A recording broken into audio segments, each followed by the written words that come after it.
Today we are going to discuss the point energy conservation in industrial oven.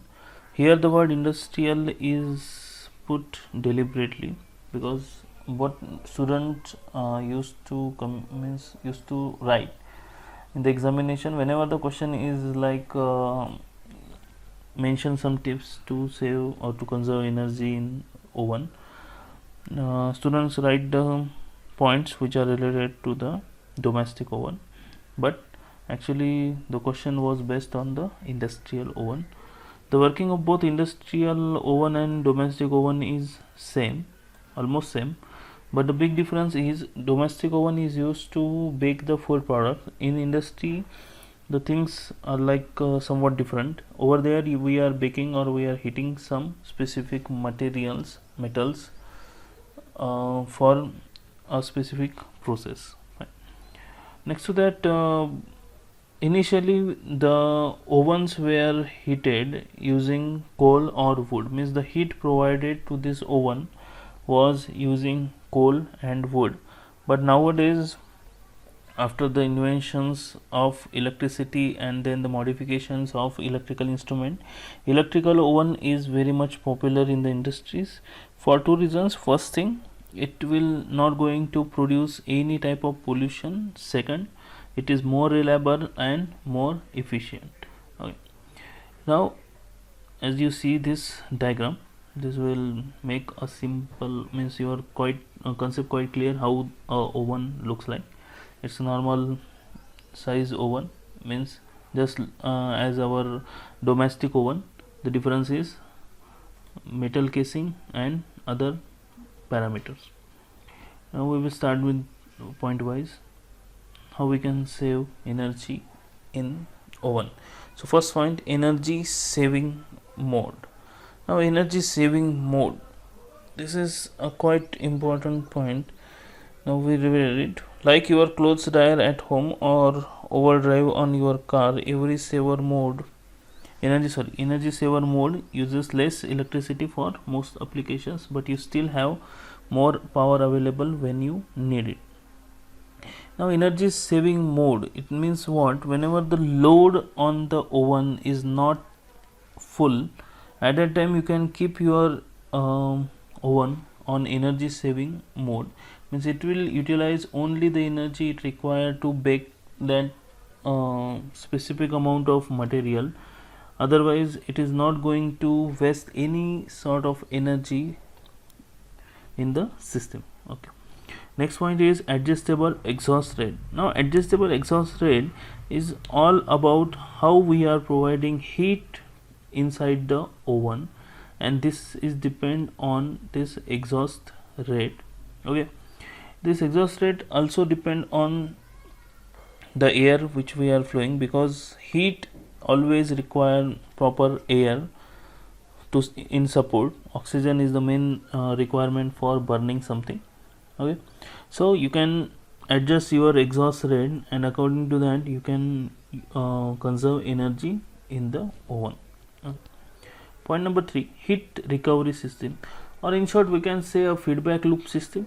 Means whatever the heat is getting wasted, we can again reutilize the same heat, and that will definitely going to help in conserving the energy.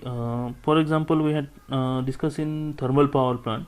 Then after the steam which is coming out of turbine, we condense the steam again back to the water. But right now if we go with the initial phase, the temperature of water was 30 to 40 degrees Celsius, but the steam which is coming out of condenser is having the temperature above 100 degrees Celsius. So it will be a good thing that to convert the water which is coming out of condenser to steam will require less energy. Means this is called heat recovery system, means we are reutilizing the heat inside the system. Okay, point number next, humidity control system. Now this point we had discussed many times. Humidity is always a bad thing, and as far as a heating system is concerned, it is always a worse. Why? Because if the air is humid, definitely it will require more heat to dry up the air, and then only we can utilize that air. and if humid air is there in the surrounding of oven or in the system, so the energy required will definitely more, means it is totally a waste, because that is not going to help us in any way, means we are wasting energy just to convert a humid air into a dry air. So humidity control system should be there, means the system should be looking whether we should get maximum dry air or dry product, not a moisture one. Now this point, lower explosion limit monitor. Now this is a, what we can say, it's a sensor type system which is installed, and if the explosive limit, and this is important point as far as what we can concern, baking or in oven, there is a possibility of explosion in some case, means there are no such cases in last 15 years of explosion of ovens, but in the old days it was happen frequently. That's why there is a sensor which is there to alarm the dangerous level, because whenever we are heating something, a material is liberating some gases, maybe it possible sometimes the gases becomes quite explosive and there will be a danger of explosion. So this monitor system is used to monitor the dangerous level and sound and alarm. Okay, now next point is insulate. Now insulation is quite important, because whenever we are dealing with the concept of heat, we had already discussed refrigeration or any point, insulation is important, because if there is no insulation or proper sealing, so next point is seal. Okay, so these 2 points we cover in a single statement. So if there is not proper insulation or sealing, what will happen? The heat will leak out, and if the heat is leaked out in the atmosphere, definitely you will require more energy to maintain the same temperature. It's a common thing, the outside temperature will be maximum 40 to 45 degrees Celsius if we are considering a summer time, and the inside temperature we have to keep it as more than 300 or 400 degrees Celsius. So definitely heat will transfer from higher temperature to lower temperature. So if the heat is leaking out, definitely you have to provide more and more energy to maintain the temperature, a proper temperature inside the oven, and this will be a waste. So please, whenever we are mentioning something, you have to mention the insulation should be proper and seal oven openings or oven sides. Then variable speed recirculation fan. Now this VSD is already had discussed. Whenever we require some variation according to the load or according to the product, we should go with variable speed drive. So the same is variable speed recirculation fan. It is also a VSD, variable speed drive. So it will change the, now here you can write, you can read, this is it. Ramp up your fans RPM as the oven heat up, means according to the heat generated in the oven, the fan speed should get regulated. Next point, ideal mode, the mode in which you are today. Ideal mode, doing nothing, it's the best mode of your life. Same like that, one has the ideal mode. Ideal mode, in ideal mode what it will do? It will do nothing. It will keep its own temperature and own heat in its surrounding. It is not going to exchange any heat.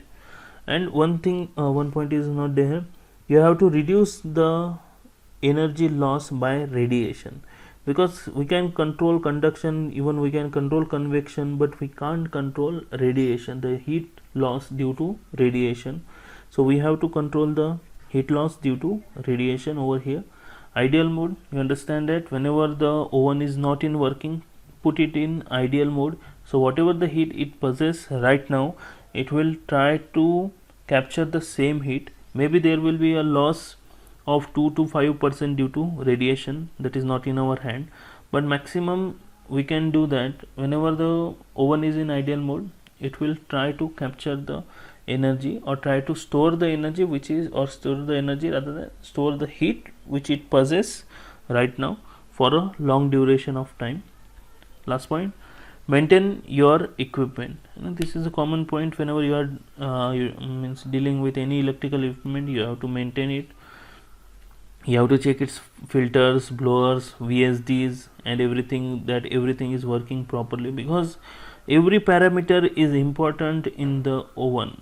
If a single parameter is working faulty, so it will going to affect the whole system. So it is important that the filters, the blowers, the heating mechanism, the variable speed drives should work properly in the oven system. So these are the 10 points we had discussed regarding oven. Hope you understand the point. If not, please go through the video again, and if you have doubts, you are welcome to call me. Thank you.